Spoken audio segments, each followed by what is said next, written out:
I think there's a human dimension that plays a role. So you can intellectually know what to do, but still not be great at executing. And lots of businesses are like that. Great idea, but they fail on the execution. And I tend to believe a great execution will actually surpass the capability of a poor idea. I agree. And that's so it's hard to take my own medicine in that regard, right? I have an idea. I think I can do it. I know how to explain it to people, and often I explain it as if it is, because I've been thinking about it so long. My brain is and I think a lot of entrepreneurs are like that, where you're 10 steps ahead. It's 24/7.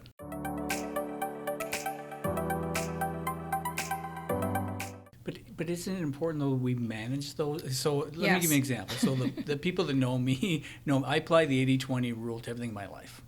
If you and I are friends and we're happy with each other 80% of the time, we have a great friendship. Okay.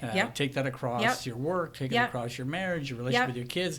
I really believe that, because I don't think 100% exists. But I find when I share that with people, they'll say to me, well, I think it's 80-20 the other way in my situation right now. And I'll say, hang on.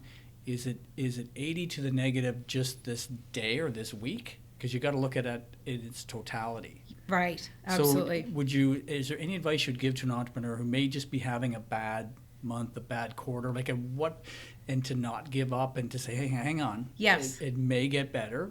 And let's be honest, sometimes it may not. That's the reality as entrepreneurs that we're dealing with, right? Absolutely. And I work, I've seen a lot of situations that I felt they let it go on too long. It's like, what's it gonna take? And as that CFO, I feel like I'm on the raft with you if I'm working with you. So I'm not jumping off. If you want to be on that ship, I'm not bailing ship with you. We're here, and I've seen lots of planes like flying right into a mountain. But for myself, I've become very self-aware. And I think that's probably what I'd encourage people to do, is become aware of your own pattern.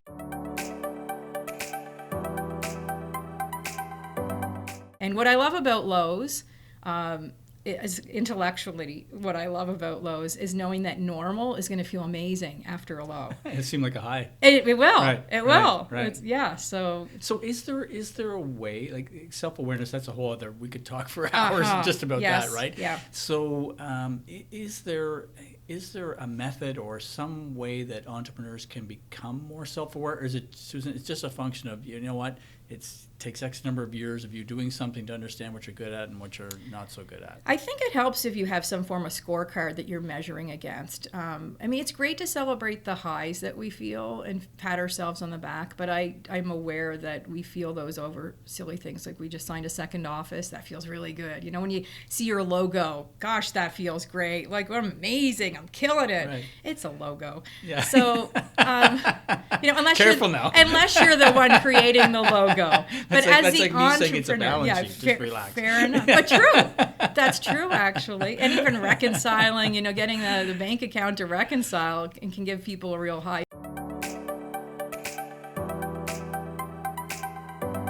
Well, interesting. So I think if someone actually thought that they didn't have time to do the side hustle, then they probably don't. Because I think when you have the passion for it, it overrides your time. You make the time. And that's what I do. I'm constantly calibrating. There are certain things in my life that are not happening. I don't see friends as much as I like to. There's some personal sacrifice on that side of things. And